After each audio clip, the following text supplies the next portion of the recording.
Wait, do you start with the button pushed? Today we're answering the age-old question, Jordan, should you use a knife? We're gonna find out. We're gonna compare the knife to a lot of these contraptions that are trying to replace it. You do not need a slicer, just get a knife. Why? I love this grape slicing. Why do you need to slice grapes? Just eat the grapes. Strawberry, the what? So Jordan, I got us some of the exact gadgets that were in the video. Let's start with the banana slicer. Slicing a banana is so easy. You can do it with a spoon, you could do it with a butter knife, you could do it with the side of a yogurt container, so I'm never like, oh, this is so dangerous, I need something to help me with it. You sacrificed the versatility of a knife for maybe it's slicing faster, but I don't even know. How much faster is it gonna be? 1, 2, 3. Okay, didn't smash the sides. Boom. And then to get it out, I tapped mine out. If you were putting this on a platter or something, you've got frayed edges that are not gonna be as good as if you were cutting it on a knife. But if you were doing this for yourself, then yeah, I guess it's working and it saves you about 2 seconds.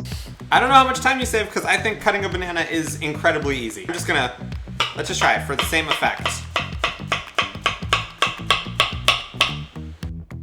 And I'm done.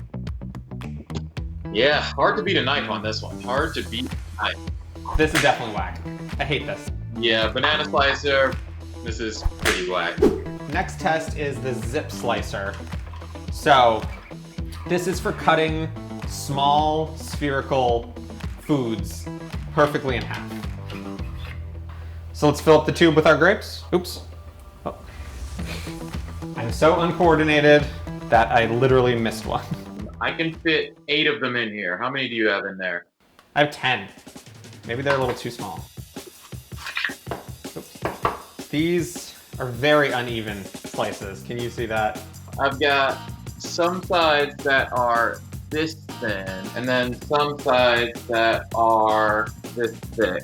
Yeah. If for some reason you're making a very large fruit salad and you're going to be making a ton of grape tomatoes or a ton of grapes that you need to slice, then I guess it makes sense to be able to do 10 at a time. But even so, a serrated knife might be just as good.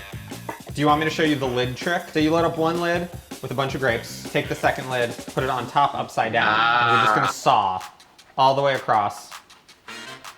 Done. And now we have perfectly cut in half grapes. I think we're 0 for 2 right now. I'm thinking this is equally whack. This is whack. Doing the 2 lids, that's a hack. Push it into the Strawberry, the what? It seems like something from a sci-fi movie that you would use to remove someone's brains. Well, we're removing the strawberry's brains. The huller, you twist it in, and then you push this release, and it drops it out. Oh. No.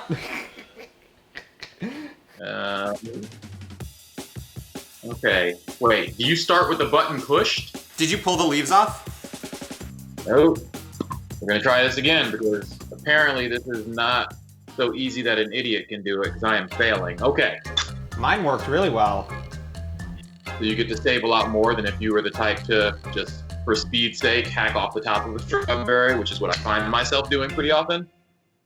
And it's also good for a really neat look, if ever you were doing this for aesthetic. Yeah, so I just did one. I made a tiny hole with a big knife. It was doable, but I wouldn't want to do that with a bunch of strawberries, and it was a little bit scary with my big knife. So I like it. I want to say hack.